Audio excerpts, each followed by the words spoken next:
Greetings and welcome to this week's edition of One Big Thing. Kurt Goulding here, and today's One Big Thing is the Chicago Board of Trade, or CBOT, or CME. Today I want to go a little bit into history. History is one of our greatest teachers that we have to why did this come into being. So it was on a nice April afternoon in 1848 that a group of grain traders got together and said, hey, this ain't working the way we're doing things. So let's try something else. And they kind of put their heads together and they founded the Chicago Board of Trade.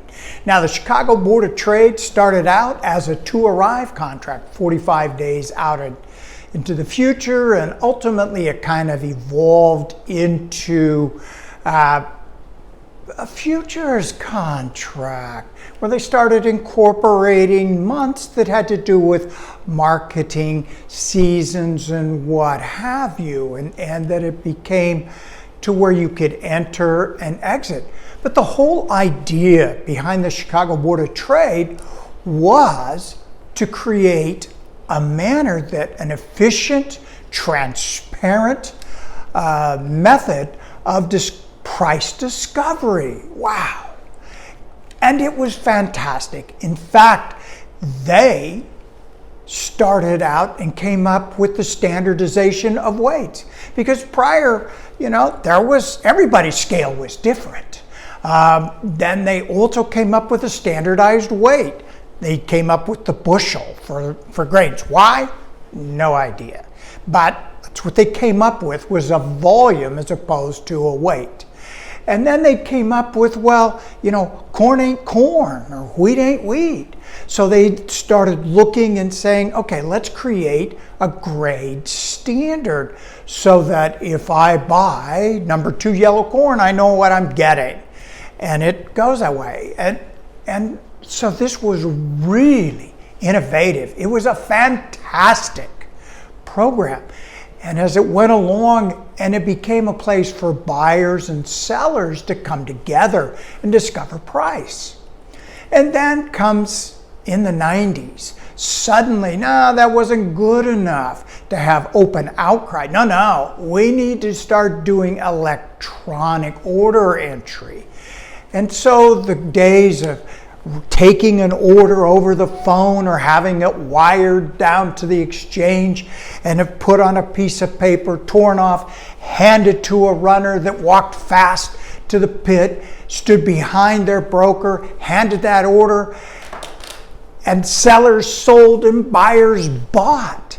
And it was fantastic because they were discovering the price.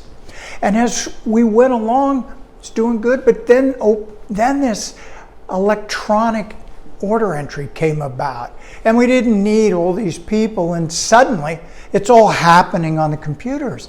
And then in 2005, the Chicago Board of Trade said, heck, I don't like this membership of controlling things. There's a lot more money out there. And they decided to take it from a owned by membership to let's open it up to the world. And they had an IPO and it became a public corporation, and 2 years later the CME came in and bought it, and now it was screw our members that were basically the hedgers, people that utilized it.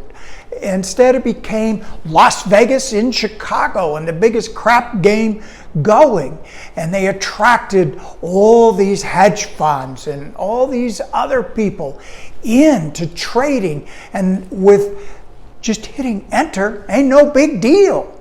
And they started hitting enter a lot, and millions of orders came in as we got algo traders and high frequency traders and all these other things going on, and we just kind of let the hedgers go by the wayside. And now, here we are today, we look at, you try and enter an order to hedge your product dealing with small margins. You're lucky you don't get your head handed to you when you try and enter the marketplace to execute your hedge. And they don't care anymore. They just want volume. And so the question has now become, is the Chicago Board of Trade a viable risk management tool? My humble opinion, it has lost a lot of its value. The seasonality of basis just doesn't hold up anymore. Basis and spreads used to rule, and they don't really anymore. It's just, yeah, they show up, but what's historical? So the market's changed dramatically. So I'm not a big fan of the futures market anymore. Until we can come up with a better system, it's actually all we've got.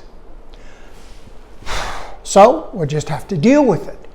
Now, last week we had a report come out, final production, and the government said, yeah, we don't have enough beans, we don't have enough corn, and blah, blah, blah. And the biggest issue is they refuse to address the demand piece.